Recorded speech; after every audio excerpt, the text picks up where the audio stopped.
It's on Front Street. It's just like until a mother break down or die, it's like it makes sense now. It makes sense now. Mike, you are a walking testimony, bro. You have so much greater good to get done.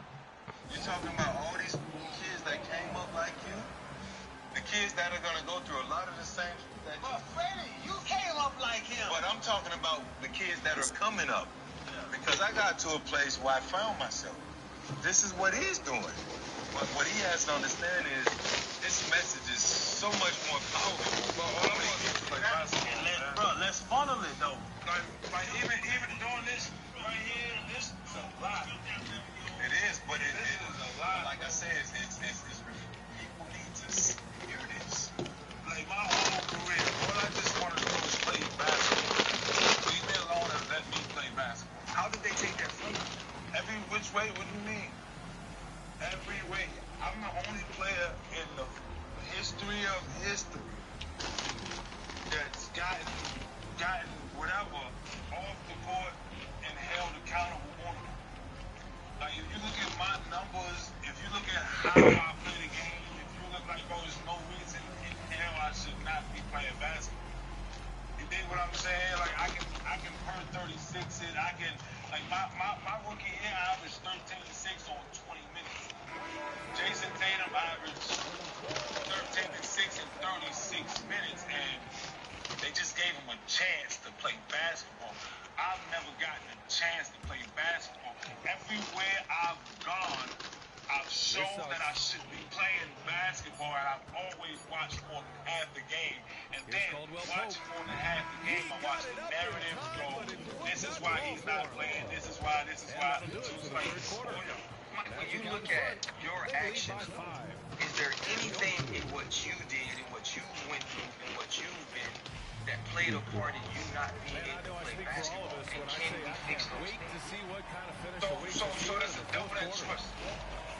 I'm gonna say I ain't designed that everybody in jail said, right? There's a common denominator in every single. So that's a double-edged question.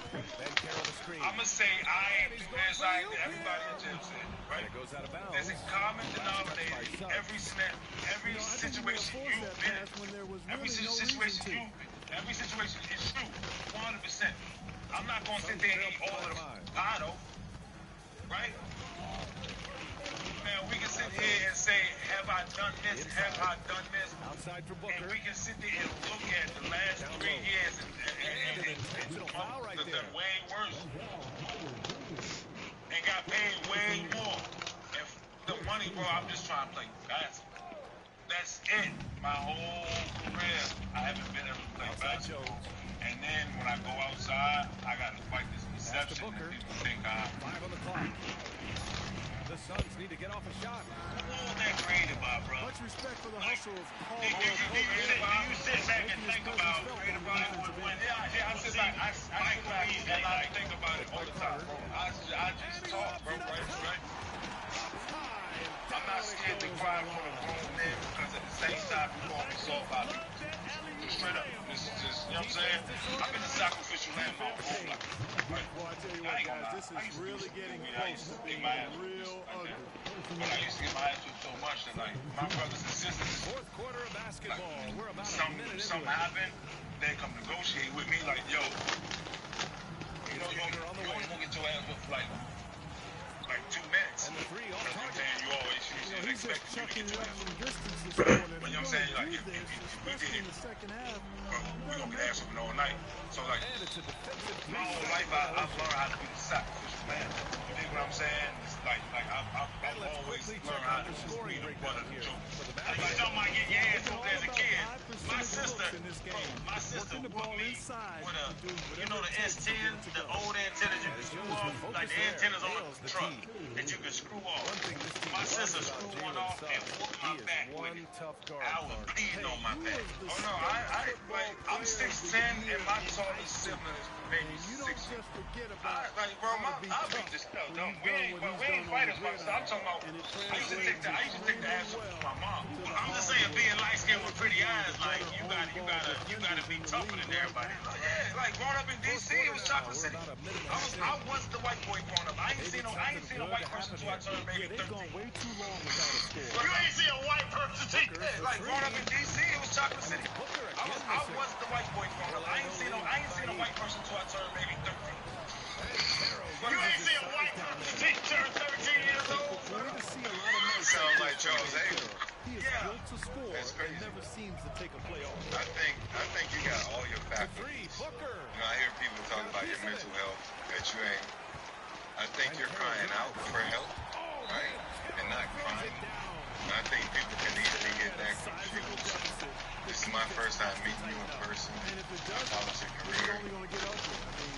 And I really think that I would really like to know what's next for you, because we got to get you out of the house. You can't be in the house. Not all the time.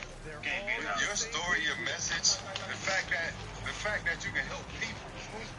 You got OGs around here like, I don't know if Zoe's still doing it at Overtown, but they work in the community. I was able to listen in on what Mike Budenholzer You've been here. I want you to come to the house with your kids and play on the bounce house. I want you to come play on the bounce house with the kids. Thank you for that. I hope I'll lock your big ass down. So my question to you is, man, I think we all have different personalities, right? Like with Channing, if things are tense, he's gonna try to make people laugh. Fred's gonna try to make people feel good, and I'm gonna try to figure shit out. I don't know about them. Like for me, to see someone like you, right? Like you said, like you're tough. Like people don't sit in that seat and say things like if you laugh at me, I'll tell a joke or whatever, and I'll whip you, right? Like I understand that mentality. First thing I'm trying to say is you don't have to have that mentality with us. But what I'm asking is, you keep saying all you want to do is play basketball. If that never becomes I can play basketball for money again, if it's just I just get to go to the gym and what else you gonna Been in the gym for 4 years playing basketball. So what else can you do other than play basketball? I can do a lot. So let's do that. Why? Because we can't just take our ball home and die. Says who? Says I don't want you to. Please, we all gotta retire, bro. We all gotta retire. The free throw off from Suggs. And the future Suggs has is certainly promising, an effective combo guard who can really get it going at times. Great teamwork on that drive, punctuated by a strong finish. That is the perfect fast break, guys. Getting a hoop before the defense can get set. Pass to Carter. Takes a three. Richards pulls it in. Suns trail by 15. And here's Booker. He's covered by Suggs. Looking to end this cold spell. Ooh, against inside resistance. Booker still good. There's nothing you can do if you're the defense. Booker is so solid at muscling shots in through contact. Oh, deflected.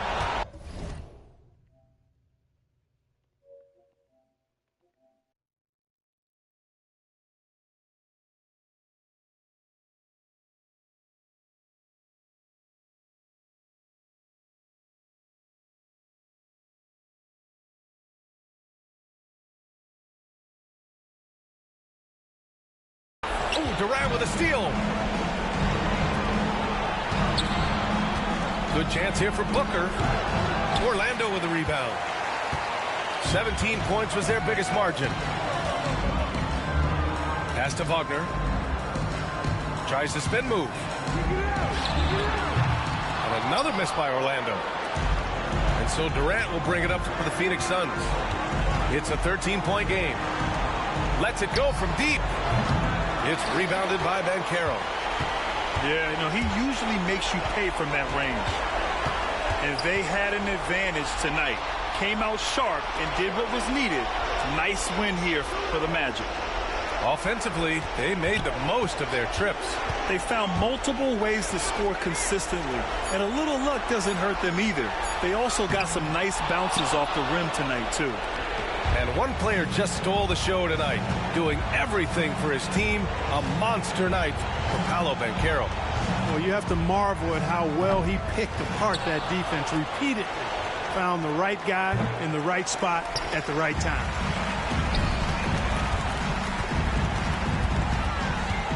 "27 seconds left to play in the fourth quarter. Off the mark, and the drought continues. It's Beal on the wing. Back to Booker. Let's go with a three. Gets the three to fall. 3. And it's Kevin Durant with the foul. That's his first foul. Personal foul. Second team foul. Substitution on the court. Wagner for three. He drops it from range.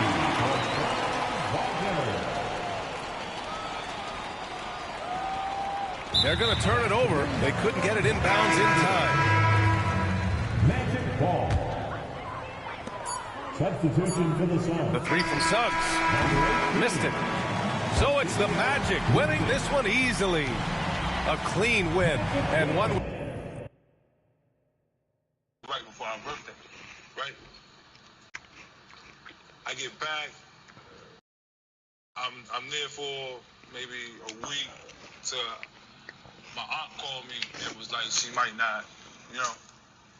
So now I go back home, like I watched the strongest person in my life turn to a raisin. To the point where like she was walking up and down the steps and then she like brought her bed down. And she couldn't walk no more. Like you ever watch somebody die? I watched her last breath. You dig what I'm saying? I watched her last breath, like. And that shit happens so slow that you want to walk away, but as soon as you do, it's like, oh, right? I watched that shit. Corners come take her away. Go down there and smoke a J. You know what I'm saying? We dig it. Because she ain't cried. Like, I swear to God, she ain't cried one time. She ain't look at me and say, why me? She ain't look at me and say, nah, she looked at me and she's like, bro, fuck it. How many niggas you know got shot? How many motherfuckers got hit by a bus? At least I can tell y'all motherfuckers I'm out. You dig what I'm saying? I like, my mother was a G.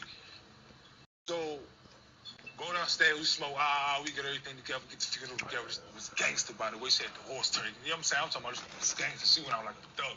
You dig what I'm saying? And we buried her on January 1st. I get back on January the 4th, I want to say. We in Oklahoma, regular night chilling. You know what I'm saying? I wake up the next day, I find out my cousin James died. So now I got to go downstairs and tell him, like, yo, I might got to leave again because, you know what I'm saying? And at this point, I'm like, bro, some of these people dying, I'm starting to think this fake. You know what I'm saying? I don't want them to think I just don't leave again because, you know what I'm saying? And at this point, I'm like, bro, some of these people dying, I'm starting to think this fake. You know what I'm saying? I don't want them to think I just don't want to play basketball or nothing. So I went to him reluctantly, like, bro, yo, my cousin died and I might have to go to the funeral. And that was the day before Oklahoma.